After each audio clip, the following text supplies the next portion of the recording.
Alright, today is Thursday, April 25th. I haven't made one of these diary entries in a while. I thought I'd talk about, well, a lot of people asking me, my aunt was asking me, why did you decide to move? And why did you decide to move to Osaka? Well, the place, okay, I'll explain to you my situation. I live in Kobe, Japan now.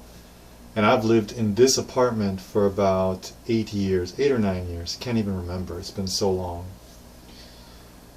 So what happened was I came back. Well, I went traveling. I was living in Japan and I went traveling. I went to Thailand for a few months, and then after that I went to the United States, and I ended up coming back to Japan. And this apartment is where my Japanese girlfriend at the time lived. So I just stayed with her, and she ended up moving out. The contract came into my name, and I ended up living here. Now, when I first came here, I didn't really like this place that much because it's just so narrow. It's like living in a camping car or something. But it's not too bad. It's pretty modern. It's clean. And, you know, the place I'm moving to actually is, I would say it's a lower grade apartment. It's old. It has tatami flooring, which actually I don't mind, but a lot of Japanese people don't like that. I like it because it's very Japanesque. And that doesn't matter to me either. The thing is that I was thinking about moving for a long time, and the reason I never did it was just because I was scared to change. I had a fear of change. And this idea of wanting to move just went around in my head for so long. And I just never did anything about it because I was scared, and I just thought it would be there was just too many things I would have to do to move. And if you don't live in Japan, you might not understand the situation here. It's not as easy as it is in the United States. Here in Japan, there's so many hurdles you have to go over. One being that, as a foreigner, you're treated with racial bias. You know, when I went to the realtor to get my apartment that I'm going to be moving into, oh, and by the way, I'm going to be moving into my new apartment about 1 week from today, so very soon. When I went to that realtor, there were so many apartments I saw. I was like, yeah, I like this one. I want to see this one. But before we went to see the apartment, the realtor had to call the landlord and say, yeah, we want to come look at your place. There is a foreigner interested. Is that okay? All right, I understand. Thanks. Bye. The call went in that fast because the landlord would just be like, when they heard the word foreigner, they were like, no, not interested. Have that, the racial bias. Then you have to pay all these kinds of monies, like you have to pay a guarantor money or guarantee money. You have to pay something called a reikin, which is like a thank you money that you pay to the landlord, and that's not refundable, and that's usually $1,000 or $2,000 or even $3,000. It's very expensive. You can't, here in Japan, you really can't contact landlords directly. You always have to go through a realtor, so you have to pay the realtor's fee. And there's just all these fees. It just adds up, and it makes it very expensive, much more expensive. It's like when you move into an apartment here, it's pretty much like buying a house. You have to make like a huge ass down payment.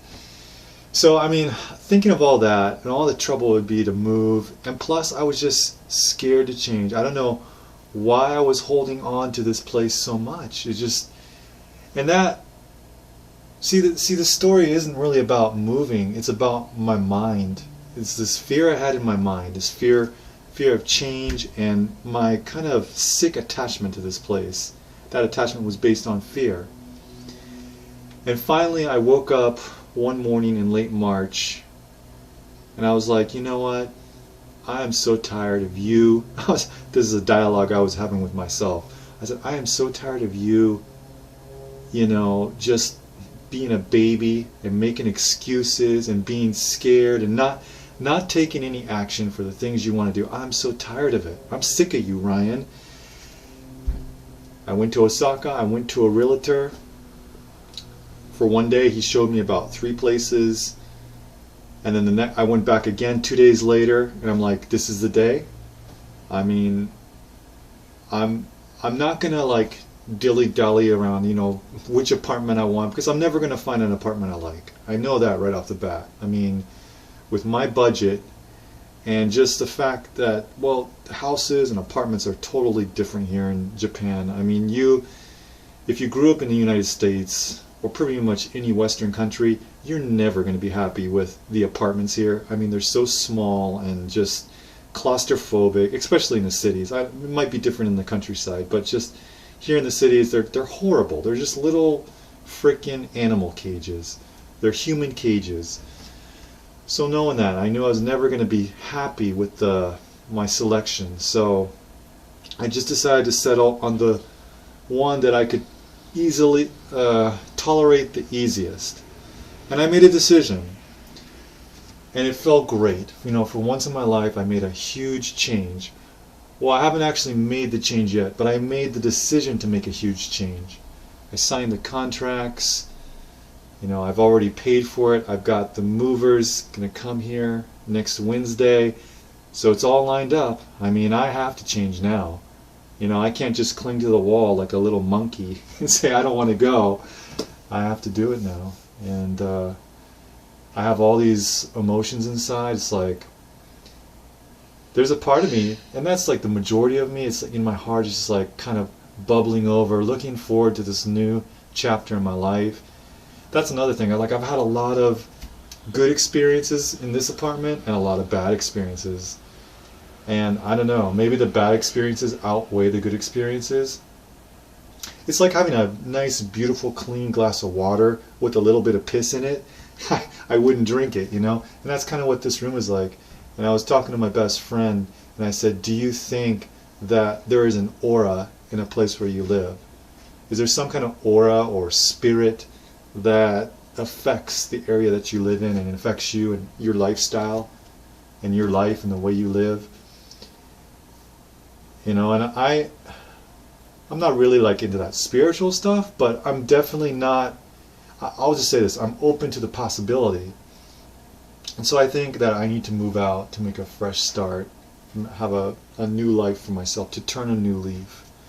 And why did I choose Osaka? Well, I've lived in Tokyo, Kyoto, Kobe, and Osaka is the first place I ever lived in Japan. And I have my greatest memories there.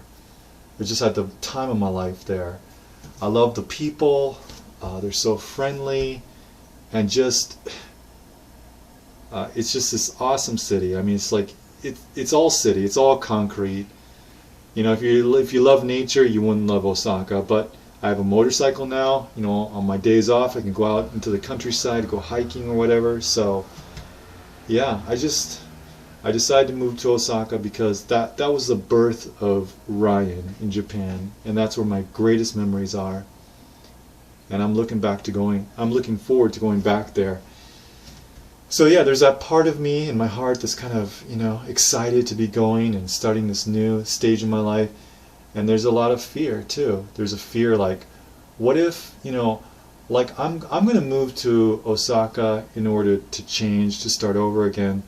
But what if nothing really changes? What if the change is not about moving, but it's just about who I am at this age, you know?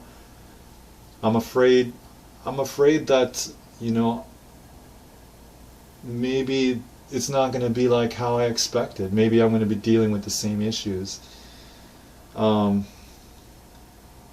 know, I was afraid, like, how am I going to commute to Kobe and you know, continue doing my job here? It's not just a big commute, but I'll have to go a little farther. I'll have to wake up a little earlier in the morning. You know, just afraid of new stuff, new challenges that I'll have in a new city. But you know, today I went to City Hall. I registered my new address. I took care of all these, you know, administrative issues. Yesterday I called the gas company, electric company, and I switched my accounts over to my new place. I've been doing all this, and I feel so empowered doing these things because, well, for one, I do them all by myself. I don't have a Japanese wife or a Japanese girlfriend like most foreigners do who live here. They have their Japanese girls do all that stuff for them. I do it all myself. So I feel empowered by that. But even more than that, I feel empowered because I'm doing things that solidify that I can and I am going to make a change. And I feel so proud of myself. And I know that may seem stupid, you know, it's so easy to move, you know, why are you so proud of yourself? I don't know. I mean, you think about your own life. It might not be about moving. It could be about a relationship, a job, a relationship you have with a family member. I mean, it could be something that you're just in a stuck mode. You can't get out of. You can't change. You can't do something different. Maybe you're hanging on to some kind of fear. Everybody has their own little weakness. This was mine. And it was a huge thing for me to overcome, to make this change. I'm still going through it right now, but you're going to see in future videos my new apartment and my new life in Osaka, and I look forward to showing that to you.